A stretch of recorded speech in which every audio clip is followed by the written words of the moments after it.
যুদ্ধ করেই তো আমরা অভ্যস্ত, কেননা রাজনীতি মানেই যুদ্ধ। সুতরাং সামনে যে উপনির্বাচন, রানাঘাট দক্ষিণ বিধানসভা, এটা বিজেপির উর্বর ক্ষেত্র। গত বিধানসভাতেও আমরা প্রায় 16,000 ভোটে আমরা লিড করেছিলাম। এবার যে লোকসভা নির্বাচন, সেখানেও প্রায় 37,000, 36,996 সম্ভবত ভোটে আমরা লিড করেছি। কর্মী, ভোটার, আমাদের সমর্থক দ্বারা উদ্দীপিত। বিরোধী দলের যে প্রার্থী, তিনি রিজেক্টেড।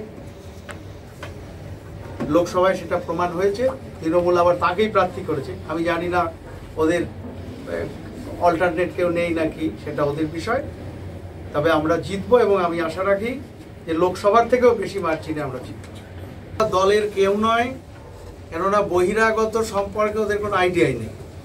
এটা অ্যাডমিনিস্ট্রেটিভ নদিয়া জেলা, আমরা সাংগঠনিকভাবে এটা ভাগ হয়েছে। আমি এই নদিয়া জেলার আগেও, যখন আমি স্টেট সেক্রেটারি ছিলাম, আমি এখানকার ইনচার্জ ছিলাম, পর্যবেক্ষক ছিলাম। আমি কৃষ্ণনগরে আমার বাড়ি। সুতরাং বহিরাগত প্রশ্ন নেই। এটা তৃণমূলের চক্রান্ত, ভোটের আগে এরকম করে একটা বিভ্রান্তিকর পরিস্থিতি সৃষ্টি করার জন্য। না, পদাধিকারী কেউ নেই, কেননা আমি ওটা দেখেছি আর কি, তাতে আমাদের পরিচিত কোনো মুখ নেই। তৃণমূলের একটা অংশ নাকি? তৃণমূল মদতপুষ্ট। আজকে থেকে তার কি প্রচারটা আপনি শুরু করলেন?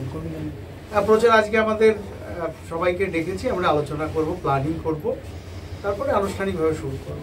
অবশ্যই আমরা পথেই আছি, আর আমরা শুরুতেই আছি। সিপিএম এখানে প্রার্থী দিয়েছে,